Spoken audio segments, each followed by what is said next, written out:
You know those moments when you approach your adult child and it's glaringly obvious that something is wrong?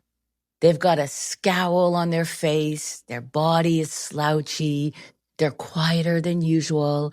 And since you're their parent, you can read that mood from a mile away. So you ask the most natural question any parent would, which is, some variation of, "Hey, are you okay? Something bothering you?" I've even asked, "Did you sleep well?" And their response ranges from a mutter to a nothing, or the worst is, "Can you stop?" I mean, you literally just asked them a question, and you're left standing there thinking, what just happened? How can such a simple question be such a trigger? Well, most parents would take offense to that type of disrespectful, dismissive rudeness. It's hard not to. But what's really happening in that moment is emotional immaturity or overwhelm. They feel something, but the emotions are bigger than the skills they have to handle it.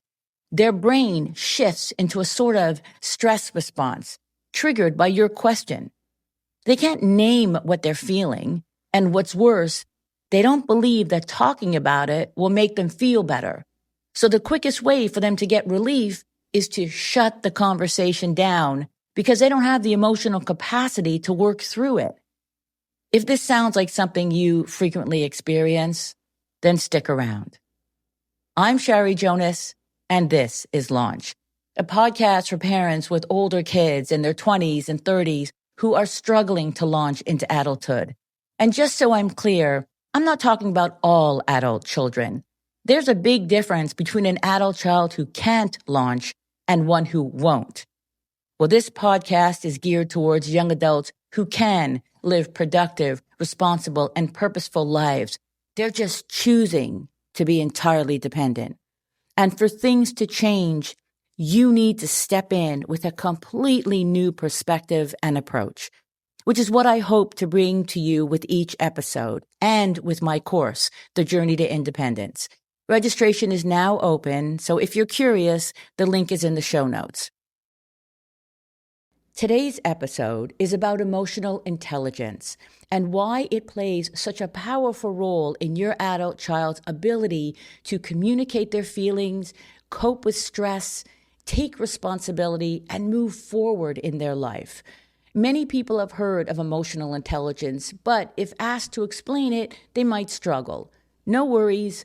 By the end of this episode, you'll understand exactly what it is, how to recognize the signs in your adult, and what you can do to manage it for yourself and for them. First, a simple explanation.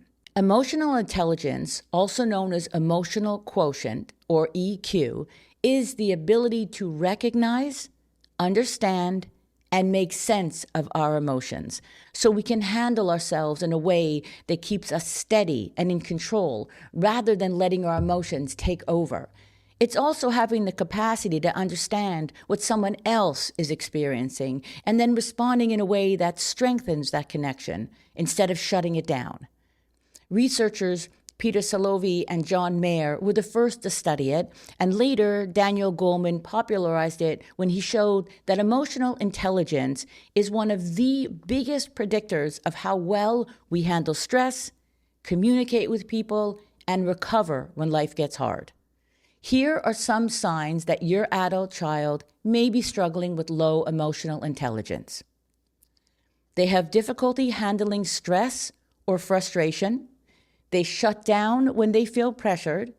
They become defensive or angry very quickly. They avoid difficult questions. They struggle to read social cues. They blame others instead of taking responsibility. They disconnect from people or activities.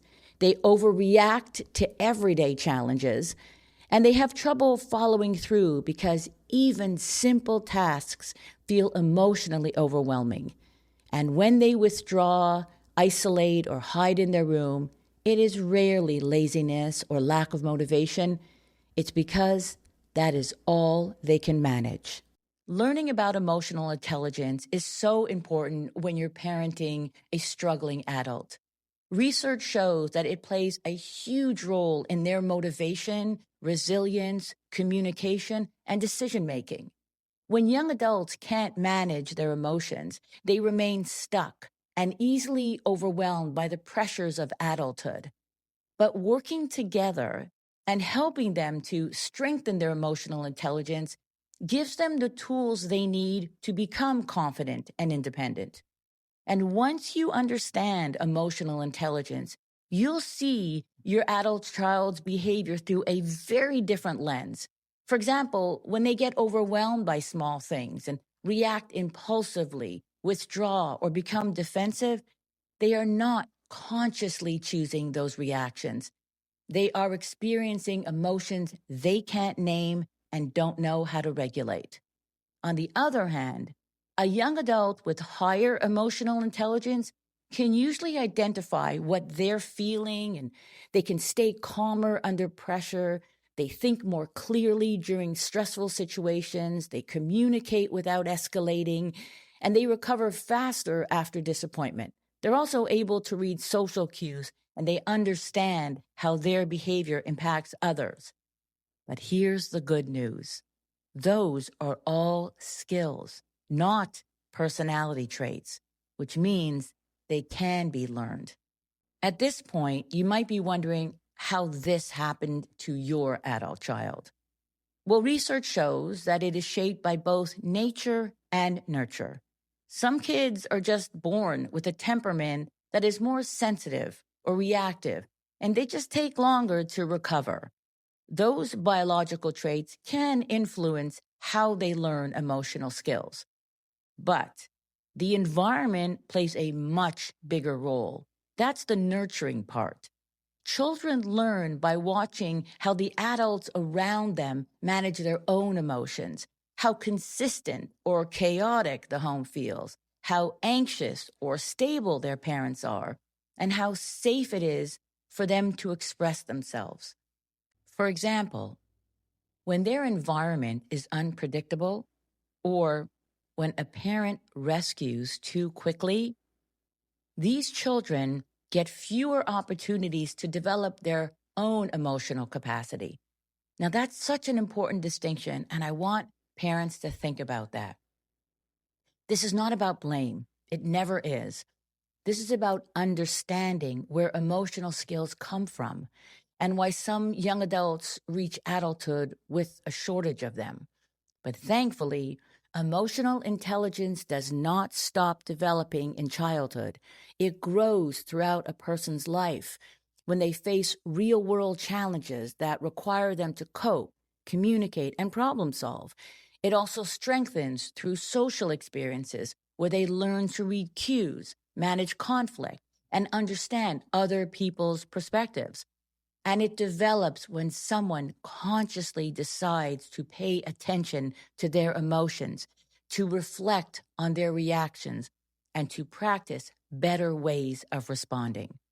The problem is that young adults who are spending most of their time isolated or online miss out on the emotional practice that comes from real social interactions. And when they already feel anxious or overwhelmed, they often avoid the very situations that would help them grow. But again, emotional intelligence is not fixed. It can improve at any age. And the skills that they did not build earlier in life can still be learned now, which makes emotional intelligence such a hopeful area for change. So let's get into a few research-backed, actionable steps that you can start using right away that will help you as well as your adult.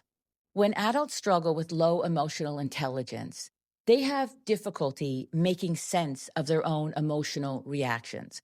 Research on emotional literacy shows that when someone is asked a direct question like, why did you do that? Or where are you going? Or what's your plan today? Their brain experiences it as intrusive, almost like a threat, which increases their defensiveness and shuts down their ability to respond logically. So what we hear is an emotional response that seems completely inappropriate. So, what can you say instead? Well, sometimes it's the words you choose, but more often it's the tone you use.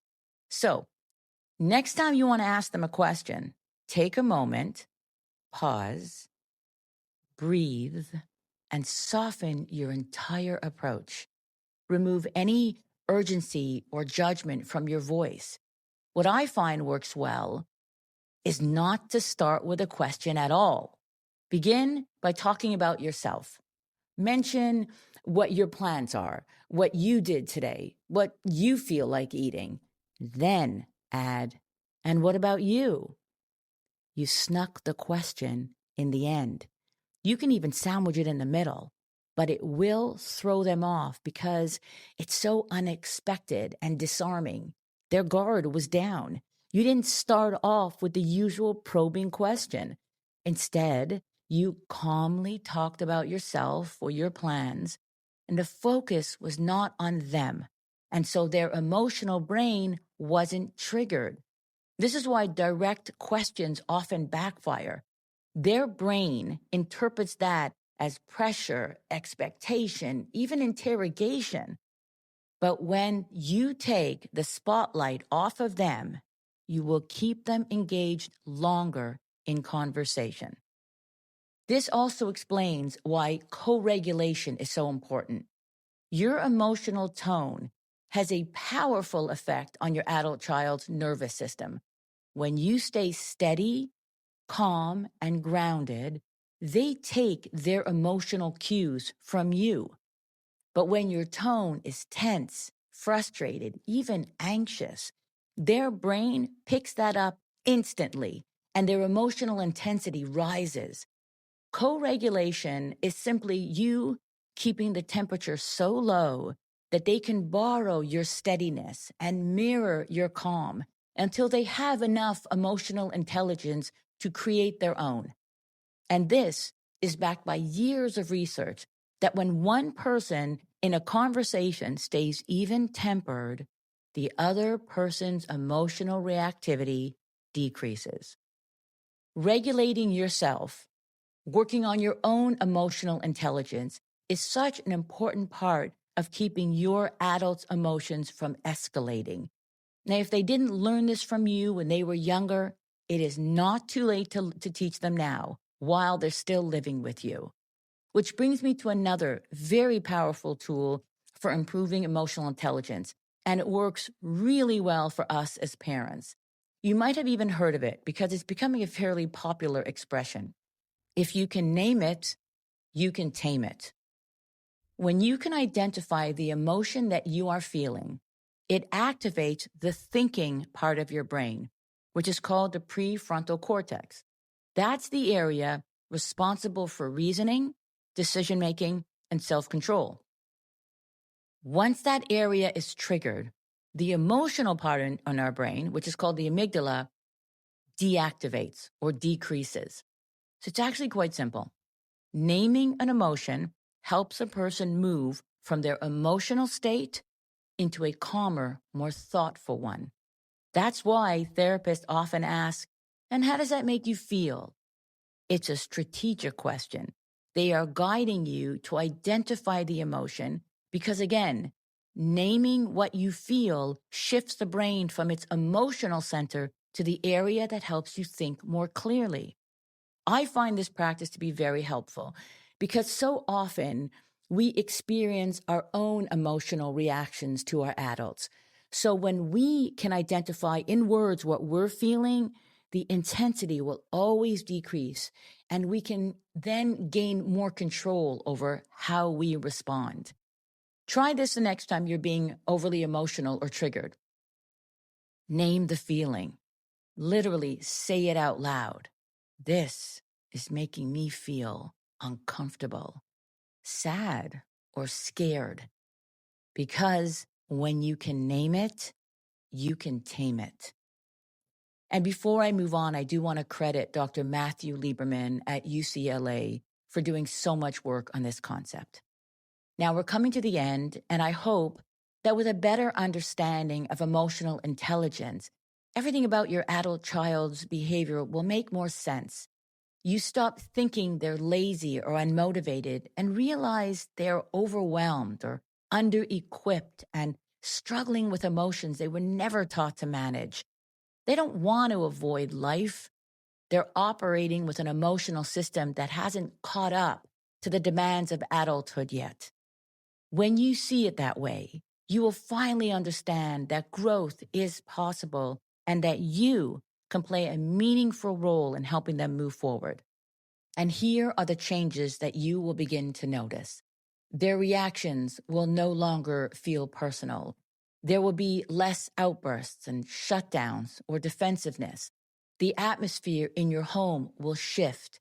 Conversations will feel lighter. Conflicts will lose their intensity. Your relationship will become a safer place for them. And they will finally begin to develop the emotional maturity to start growing into the person they are capable of becoming. Remember that emotional intelligence can improve over time and is something we must all continue to work on. You can develop it in yourself, and you can help your adult child too. The more emotionally capable they become, the more confident, responsible, and independent they will be. If you want to learn how to strengthen your adult child's emotional skills, communicate more effectively, rebuild your connection, encourage them to become capable, responsible adults who are confident and independent, registration for my parenting course is now open. Inside the course, I teach you the strategies to help your young adult begin taking real steps towards building a life they can be proud of. If you're ready for your adult child to have a fuller, richer life, it would be my pleasure to support you on that journey. If this episode resonated with you, remember to hit the follow button so you never miss an episode, and please share it with someone who needs to hear it. As always, thank you for listening. I'm Sherry Jonas, and this is Launch.